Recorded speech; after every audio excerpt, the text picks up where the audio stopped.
बार फिर कहा है कि वो युद्ध के लिए तैयार है।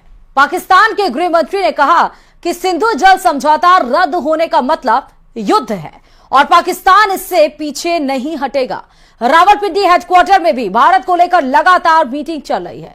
जब से जनरल मुनीर को पता चला कि भारतीय सेना 3 मोर्चों पर युद्ध के लिए तैयार है, उनके कोर कमांडरों में हड़कंप मचा हुआ है। देखिए रिपोर्ट।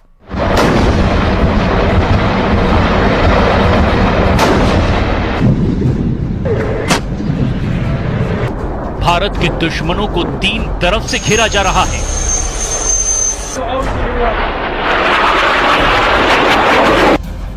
पाकिस्तानी सेना को पता है कि उसे बहुत बड़ा सरप्राइज मिलने वाला है।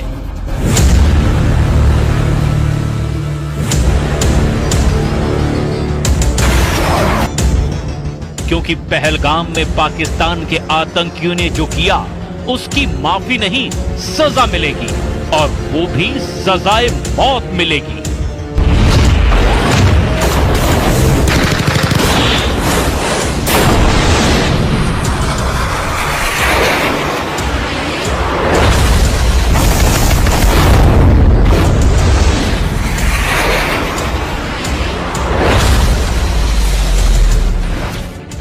कुपवाड़ा के पास एलओसी पर पाकिस्तान ने गोलीबारी की और इसका उसे जवाब भी दिया जा चुका है।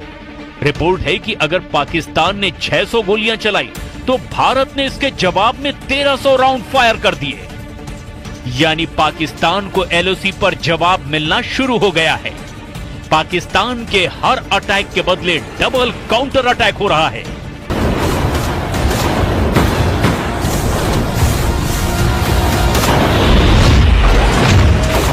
जमीन पर हो रहे एक्शन के बाद अब आसमान और समंदर में भारत के तेवर देख लीजिए, क्योंकि पहलगाम में हुए आतंकी हमले ने श्रीनगर और पठानकोट से लेकर अरब सागर तक बड़ा जाल बिछाना शुरू कर दिया है।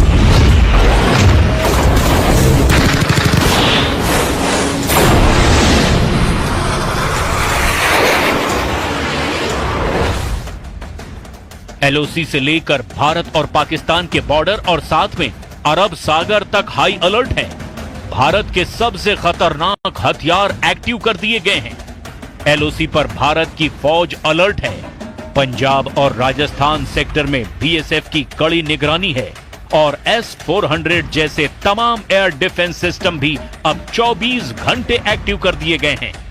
भारत की टैंक रेजिमेंट भी अखनूर से लेकर गुजरात तक वॉर मोड में आ चुकी है।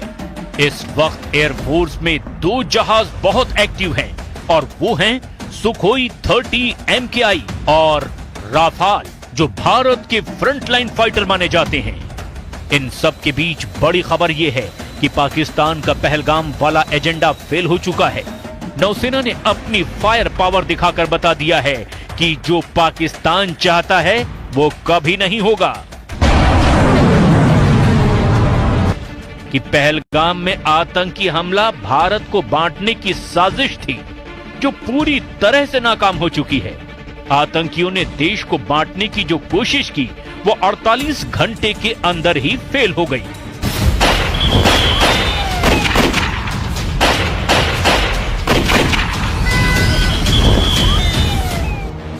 पहलगाम में धर्म पूछकर हत्या करना साफ साफ भारत को सांप्रदायिक रूप से बांटने की कोशिश है और आतंकियों के जरिए पाकिस्तान की रची गई इस साजिश को सीधे सीधे भारतीय नौसेना ने मुंहतोड़ जवाब दिया है।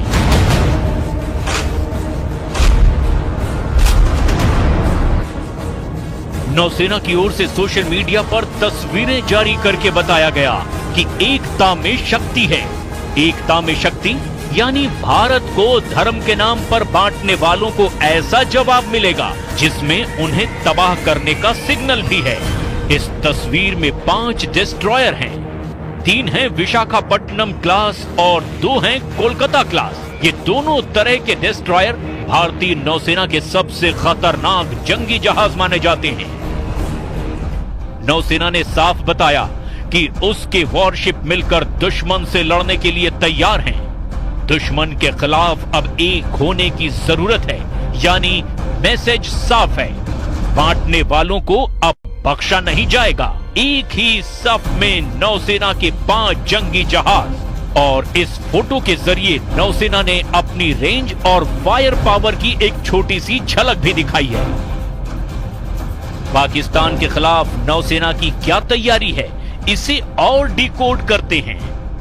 सबसे बाईं ओर है आईएनएस इम्फाल, उसके दाईं ओर की तरफ आईएनएस मोरमुगाओ और उसके बाद लीड शिप आईएनएस विशाखापट्टनम। शुरुआत की ये तीनों जहाज आईएनएस विशाखापट्टनम क्लास के डिस्ट्रॉयर हैं।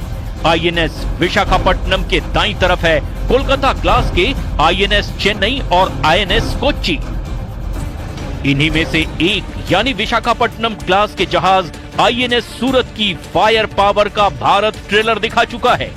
पहलगाम में हुए आतंकी हमले के 48 घंटे के अंदर ही भारत ने सिग्नल दे दिया था कि वो पाकिस्तान के साथ क्या कर सकता है। पहलगाम से 2000 किलोमीटर दूर भारत ने पाकिस्तान के दिलो दिमाग पर पहला वार तब किया जब MRSAM दागी गई। आईएनएस सूरत से भारत ने MRSAM यानी medium range surface to air missile launch करके बता दिया कि बदला लेने वाला इरादा कितना मजबूत है। 70 किलोमीटर तक आसमानी टारगेट को धमाके के साथ खत्म करने वाली इस मिसाइल ने अरब सागर में बड़ा सिग्नल दिया है। इजराइल के साथ मिलकर बनाई गई इस मिसाइल को आईएनएस सूरत से आजमाया गया, यानी विशाखापट्टनम क्लास का वो डिस्ट्रॉयर जिसके मुकाबले का कोई वॉरशिप पाकिस्तान के पास नहीं है। और पहलगाम में हुए बर्बर आतंकी हमले के बाद देश भर में आक्रोश का माहौल है। भारत के कड़े रुख को देखते हुए पाकिस्तान के हौसले पस्त हैं।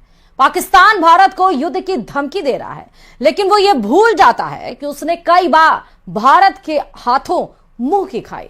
जोधपुर में प्रदर्शित यह टैंक पाकिस्तान की बुजदिली की जिंदा निशानी है। बनार रोड की तरफ जाने वाली सड़क पर रखा गया है T-59 टैंक पाकिस्तान की बुजदिली और भारत की सेना की शौर्य का जीता जागता सबूत है। पाकिस्तान युद्ध अगर करता है या युद्ध की बात करता है तो हमें इतिहास के झरोकों में झांकने की जरूरत है कि पाकिस्तान की वीरता कैसी रही है और भारत के साथ पाकिस्तान के युद्ध रहे हैं, उनमें क्या परिणाम रहे हैं। हर युद्ध पाकिस्तान हारा है। आप मेरे पीछे देख सकते हैं, ये एक पाकिस्तानी टैंक है जो 1971 युद्ध के दौरान बुजदिल पाकिस्तान लड़ने आया था भारत से, लेकिन अपने हथियार ही छोड़कर चला गया। और वो हथियार छोड़ के जब भागा तो इन हथियारों को अलग अलग शहरों में प्रदर्शित किया गया। ये पैटर्न टैंक है। तत्कालीन समय में सबसे अत्याधुनिक टैंक जो कहे जाते थे, ये टैंक लेकर पाकिस्तान 1971 के युद्ध में जो मैदान में उतरा था, युद्ध के मैदान में। दरअसल इन टैंक को जोधपुर में लाने का श्रेय सलोड़ी निवासी जोराराम बिश्नोई को जाता है, जिन्होंने 1971 में पाकिस्तान सेना के 10 T-59 टैंक को अपने ट्रैक्टर की मदद से 13 दिन के अंदर युद्ध क्षेत्र से जोधपुर तक पहुंचाया था। युद्ध के बाद इन टैंकों को अलग अलग उद्देश्यों के लिए इस्तेमाल किया गया, जबकि कुछ को सैन्य संग्रहालयों में प्रदर्शित किया गया ताकि लोग युद्ध की स्मृति और भारतीय सैनिकों की बहादुरी को याद रख सके, जो 1971 के युद्ध में पाकिस्तान से जीते गए थे। ये टैंक उस युद्ध में भारतीय सेना की विजय का प्रतीक है।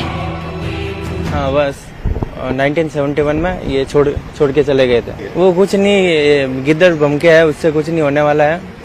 इंडियन एयरफोर्स बहुत पावरफुल है अभी के टाइम में, विश्व गुरु है भारत, तो वैसे कुछ नहीं है, गिद्दड़ बम के है। साल 1971 में पाकिस्तान के पास सबसे उन्नत तकनीक के पैटर्न टैंक थे, जिसके दम पर वो।